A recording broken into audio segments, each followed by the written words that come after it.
idea of eating more to lose weight is just setting yourself up to sit there with your hands in the air going, I don't understand why this is not working. I must be doing something wrong.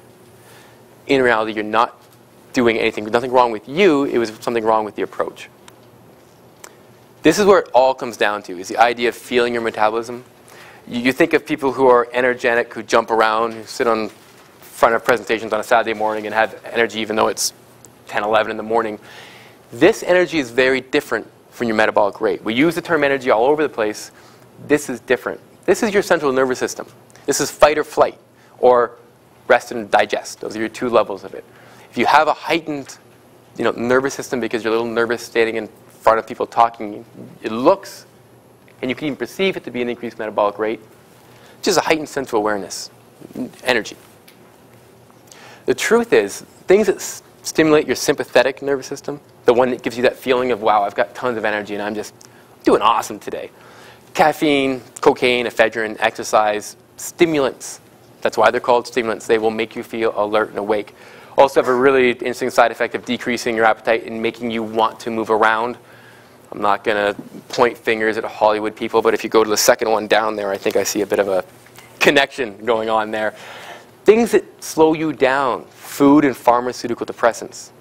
A large meal will make you feel tired, and that's because of the effect it has on the nervous system. Now we're going to pull this all together here by saying feeling an increased energy expenditure. Think of it this way. Okay. Eating stimulates your parasympathetic nervous system. It will make you feel tired and lethargic. It also increased your metabolic rate because you just ate something. Exercise will stimulate your sympathetic nervous system. It will make you feel alive and vibrant. It also increased your metabolic rate. The bottom line is the association between the way you feel and your metabolic rate is very disconnected. So you can be sitting there on your couch, exhausted, going, I feel horrible today. Probably nothing wrong with your metabolic rate. Similarly, you can be having the best day where you have the most energy in the world. Again, nothing different about your metabolic rate. This is just you. And by all means, I mean, we should all strive to be on the I have tons of energy side as opposed to the I'm lethargic and feel horrible side. But let's not blame our metabolic rate for these feelings. So artificial alertness, perception of energy. We're looking at caffeine, we're looking at energy, we're looking at activity. Anything that can make you feel good also will make you less hungry and will make you want to move around. I'm going to use myself as an example right now. I'm speaking in front of a group of people. I'm not thinking about what I should be eating. It's just not even coming to my mind. I'm not hungry at all because I'm very distracted.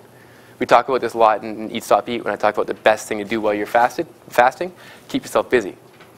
At the same time, because I'm nervous, because my sympathetic nervous system is firing up, I'm moving around.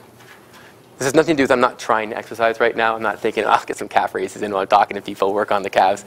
It's just a nervous habit that's related to the sympathetic nervous system. So the concept of stimulation, the way these things work, it does work on your body, but it's not a direct effect on your metabolic rate. So please don't misconstrue how alert you are one day with how your metabolic rate is going. Okay, so the last word, what I want you to get from this segment, because we're going to build up from here. Because this was kind of a downer, I must admit. Like I just told you everything that doesn't work. That's a great way to keep the audience interested, right? Just tell them all these things don't work and let's go get lunch. But what I want you to think about is ignore the word metabolism. It's only going to hurt. If you dwell on this word, it's going to slow you down. If you see magazines with the word metabolism right across the cover, actually be a good name for a magazine. Take everything in there with a grain of salt. Sure, keep reading it, it's entertaining, but be very careful. Ignore the whole idea of calorie burners. I mean, the best calorie burners you have is by just being yourself. On top of that would be exercise. And it just goes downhill from there in terms of effectiveness of any of these things. What I want you to get from this is clarity. We're going to build up from here. We're going to talk about actually what works. But the only way to do that is to break down what doesn't work, because these are the things that are causing mental barriers. They're preventing you from losing weight. Things that guilt you into eating, reasons, excuses to eat, or even reasons or habits of why you eat because you perceived it or you've been told there's health benefits, or just eating in the name of health are actually ways that can keep you from losing weight.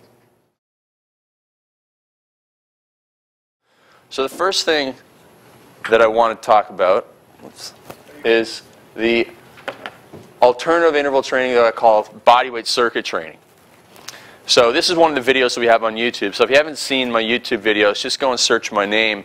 We have quite a few bodyweight workouts. But there's a system that I have for my bodyweight circuits that I've come up with.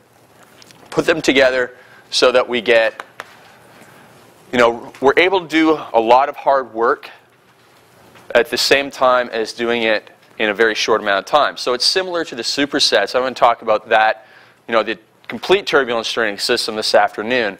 But this is my formula for a bodyweight circuit. And there's actually some method to it. So it used to be just the middle 6 exercises, but we added on number 1 and number 8 there. So what I like to start people doing is what I call a total body dynamic exercise. And that could be something like jumping jacks, could be running in place, but it's more than just a traditional strength training type exercise. And so what we do is, you'll see here, is we build up the intensity in the circuit.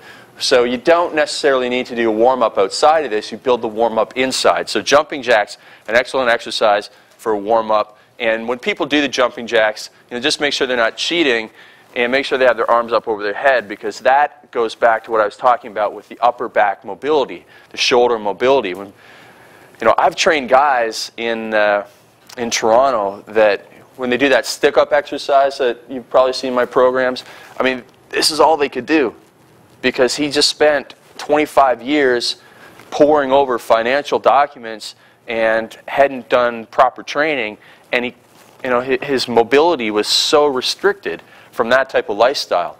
So something as simple as a jumping jack can help restore that over time. Now the next exercise we do is an easy lower body exercise. So this is where I bring in my prisoner squats, bodyweight squats, and if you're a real beginner, then we're actually going to go down to the ground and do an exercise like a double leg hip extension. And then we pair that with an easy upper body exercise. So that's going to depend on your fitness in terms of what type of push-up that we're going to use. But a beginner, we would use obviously a kneeling type push-up. With a more advanced individual, we can get into regular push-ups, and then also close grip push-ups, and even some of the more advanced push-ups. Then we work into a single leg exercise. So beginner, we'll be down on the ground again, 1 leg hip extension. And then we might move them up to something like a stationary lunge, which is also called a split squat. So those exercises, even just with beginners, most people can do the split squat type exercises if we just get them something to balance on. So, when I'm training a beginner, we'll get them up near the wall, or we'll even get, some type of bar that they can hold on, and they can do the split squat just in place, and that's going to be beginner intermediate single leg exercise that we're going to use in this circuit. Then we can move on to lunges. We can also do the single leg squats with the real advanced fitness levels. Then we're also going to do, after that, we're going to go upper body push or pull. And this is relatively easy if it's a pulling exercise or a harder pushing exercise, depending on, again, the fitness level of the individual and what equipment we have access to. Now the one thing that's really tough when we're doing these circuits, if we have absolutely no equipment, then it's really hard to train the upper body pulling muscles. So if you are training clients and you have absolutely no equipment such as the bar to do the inverted rows or bodyweight rows or pull-ups or chin-ups, then you might want to carry along a resistance band to do some type of pulling exercise in this bodyweight circuit, because the formula kind of gets messed up if you have no access to a bar. Then we do another exercise for the lower body. It could be another single leg exercise or an exercise for the back of the legs. So if you're training and you have access to a stability ball, then you might do a stability ball leg curl or a single leg stability ball leg curl in position 6 there. And then number 7 is a total body ab exercise. So I use that when I'm referring to a mountain climber exercise, or you're doing something like a stability ball jackknife exercise, or stability ball rollout exercise, or even a plank or side plank for beginners there. And then we finish off with another total body dynamic exercise. And for that, I just mean a little more explosive. So it could be anything from vertical jumps. If you have somebody who's really advanced, it might be that split lunge type exercise. Running in place, it's such a simple exercise, but when I travel a lot, I'll do this type of bodyweight circuit, and I will just do running in place in the hotel room for this type of workout here. So that's the